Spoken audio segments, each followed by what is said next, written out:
લીલા કરવી હોય એવી લીલા થાય એવી છે, પણ યાદ રાખજો કરવા જેવી ના કરી, ન કરવા જેવી કરી તો ગયા હતા. કેટલાય ખોઈ ગયા.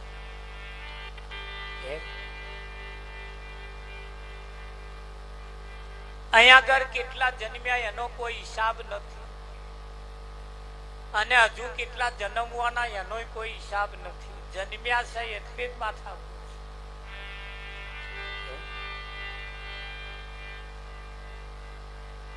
અહીંયા એવું કહેવાય છે, ઉત્તમ તન કો પાઈ કે કિયા નહીં શુભ કામ.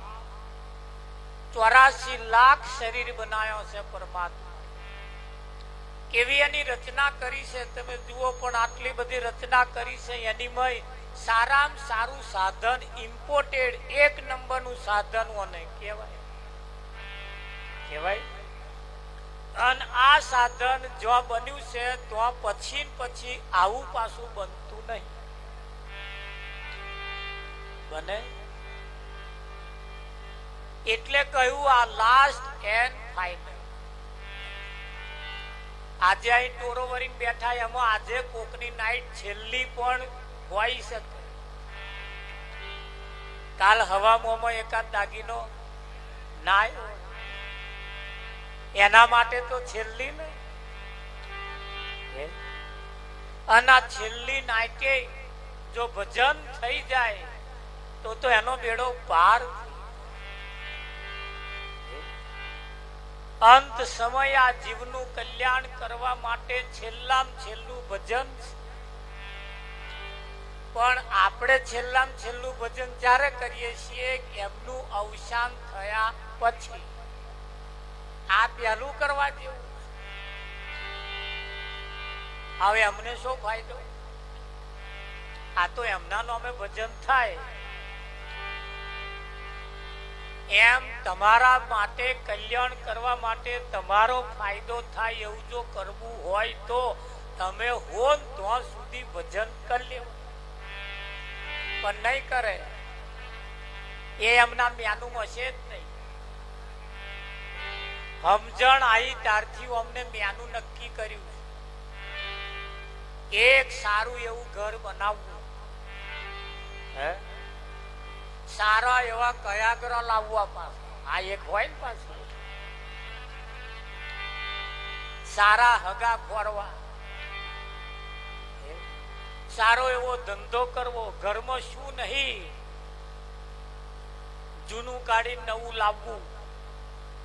હવે તો બધી સિસ્ટમ આવી ગઈ. 2 વ્હીલર કે 4 વ્હીલર સાધન રાખવું, આવું બધું મેનું લખેલું હોય અને એવું પ્રમાણે એવા કરે લાવે. પણ ભજન આપણે કરવું એવું એમના મેનું નહીં. અને એ જેના મેનું નહીં હોય અઢળક સંપત્તિના માલિક હશે તો એ સંપત્તિ ધૂળ બરોબર. સંપત્તિ કોઈની કોમમાં આવી નથી. અંત સમયે પરમાત્માનું નામ જ તમારા મારા જીવનમાં કોમમાં આવવાનું. ડોક્ટરો કશી આશા જયારે નહીં રે, કોઈ આશાઓમાં નહીં હોય ત્યારે કહેશે હવે તમે જેને માનતા હોય એનું સ્મરણ કરો. પણ સ્મરણ જ ના કર્યું હોય, હાય મારો પૈસો, હાય મારો પરિવાર, હાય મારો છોકરો કર્યા હોય તો પછી છેલ્લે સ્મરણ આવે જ શોનું? શું ધ્યાન કરે હવે આવે? એટલે કહ્યું છે આ શરીર છોડતી સમયે, આ શરીર જયારે છોડવાનું થાય ત્યારે આ શરીર આ આંખો જેનું ધ્યાન ધરે એનું શરીર પ્રાપ્ત થાય છે. આશા તોવા છે. તમારી આશા જેમાં રહી જાય એવું શરીર તમને પ્રાપ્ત થાય.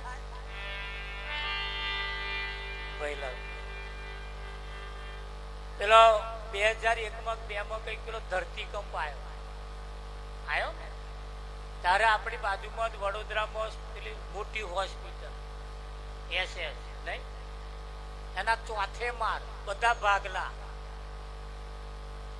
એ ચોથો માર આખો બધો ભાગલાનો.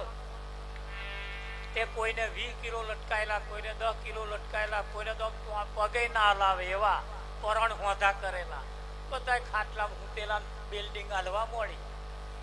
તે ઢહેરતા ઢહેરતા લોબી.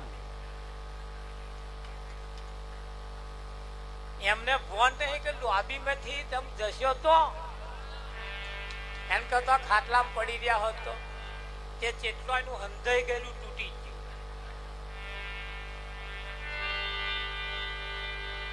પરણ પેલા ડોક્ટરો ભેગું કર્યું અને હલવાઈ કાઢ્યું. બર્યો એ ભાગ છૂટો થઈ જાય પણ કે એક વખત બહાર નીકળી જઈએ, પણ બહાર નીકળી નહીં તમે જશો તો જશો.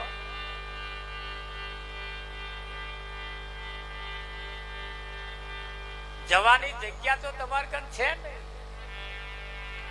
પણ છતાં જીવ એમ કહેવાય છે કે એના ઉપર જયારે આફત આવે ત્યારે બચવાનો કંઈક ને કંઈક રસ્તો ખોરસ. પણ જે તે સમયે જયારે અંત સમય હોય ત્યારે, જયારે આવો સમય હોય તેદાર જયારે રસ્તો ખોરસે ત્યારે એને સાચો રસ્તો મળતો નથી.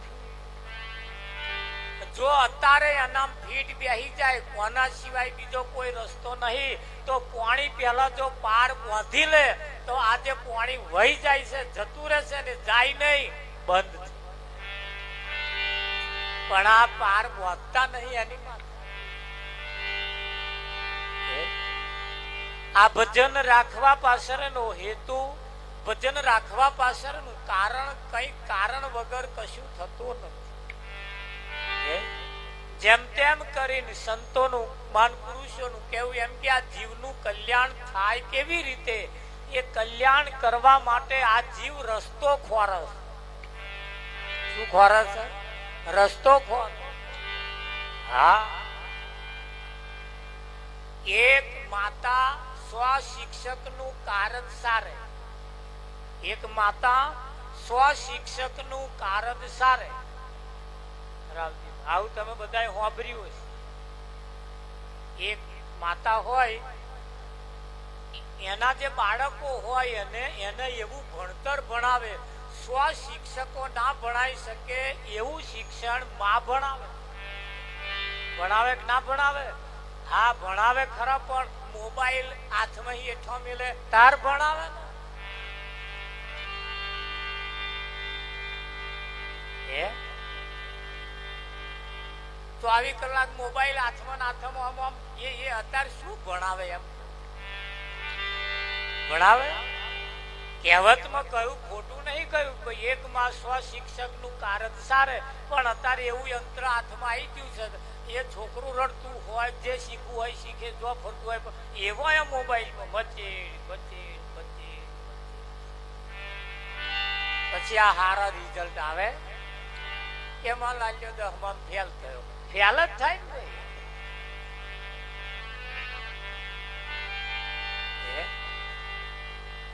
સારા સંસ્કારો વાળા, સારા સંસ્કારોનું જો સિંચન કરવું હોય તો આપણે શરૂઆતમાં જે ઝાડ રોપ્યું છે ને એને વ્યવસ્થિત રીતે ઉછેરી મોટું કરવું પડે. એ ના કરવું?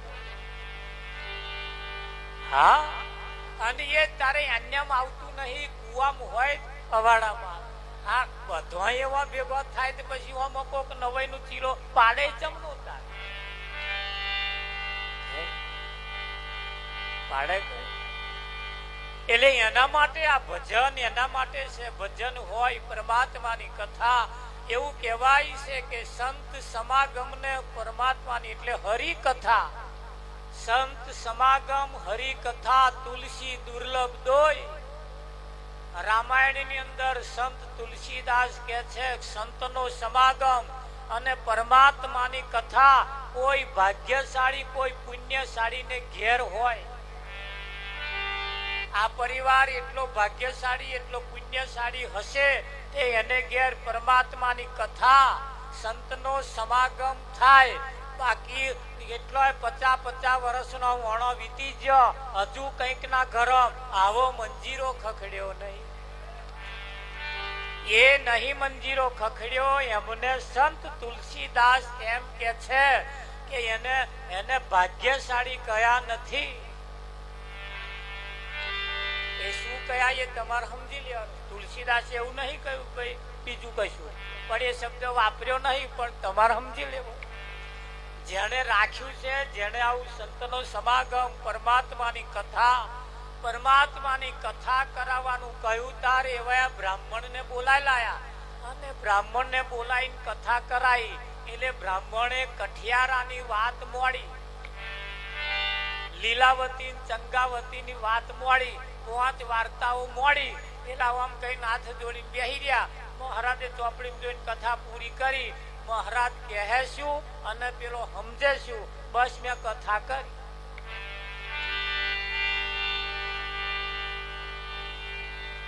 હવે રાજા રાણીની વાત આવે, કઠિયારાની વાત આવે, ચંગાવતીની વાત, આવી બધી વાતો આવે અને નક્કી કરી લે મેં સત્યનારાયણની કથા કરી. સત્યનારાયણની કથા નહીં કરી એ તો વાંચી.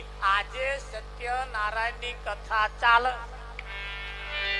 સત્યનારાયણ એટલે સાચો નારાયણ જે હોય એની કથા.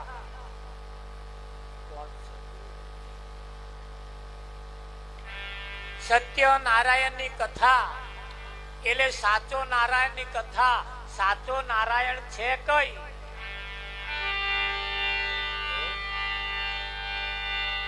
એટલે આ એ કથા એ સત્યનારાયણ.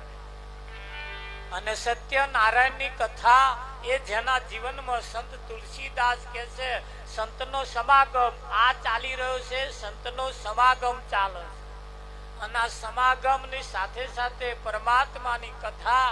આ કોઈ પુણ્યશાળી ભાગ્યશાળી હોય એને ઘેર હોય. ડીજે તો ભાગ્યશાળી ના હોય એને ઘેરે વાગે કે ના વાગે. ઢોલો ભાગ્યશાળી ના હોય એને ઘેરે વાગે.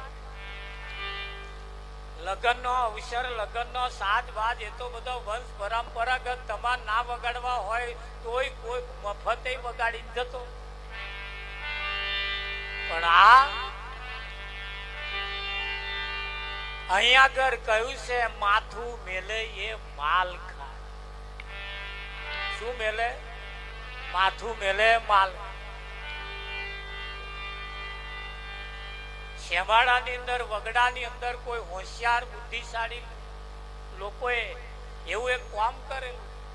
અઢળક સંપત્તિ કોઈની પાસે હતી, એ સંપત્તિ મેળવી કઈ? એટલે એમણે એક યુક્તિ કરી, માથું મેલે અને આ મળે એવું કરું. એટલે વગડામાં એક એવું વલ્લું લાયા માટીનું અને એની મેં દાટી દીધું અને એવો ચાળીઓ બનાવ્યો. ચાળીઓ બનાવીને એની મેં વલ્લું ઉપર ઢોકી ધન ગાલ દીધું અને એ વલ્લા ઉપર લખ્યું માથું મેલે એ માલ ખાય. તે બધા વાંચે. અરે અરે માથું મેલાતું હોય છે. કેટલાય દાડા એને અવડ પડી રહ્યું, કોઈ માથું મેલે જ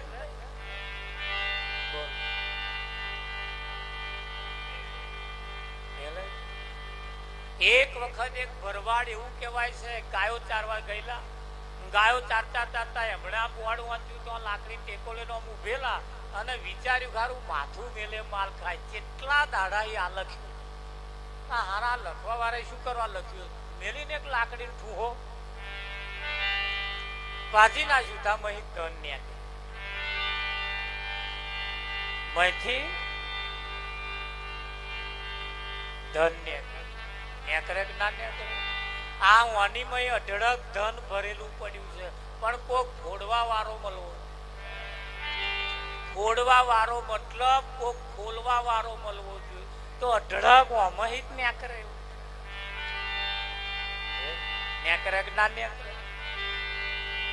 પણ માથું મેલે માલ ખાય. એટલે આજે આયા છીએ, જાગતા રહેજો, સાંભળતા રહેજો, જીવનમાં થોડું થોડું ઉતારતા રહેજો. આયા છો તો કંઈક લઈને જજો, મૂકવા જેવું લાગે કંઈક મૂકીને જજો, લેવા જેવું લાગે કંઈક લઈને જજો. પણ બે હાથ જોડીને કહું છું, તમારો જૂનો પડી મેલી કોકનો નવો ના પહેરી જાવ એનું ધ્યાન રાખજો. અને થોડું થોડું હસતા રહેજો. કાલ હવાર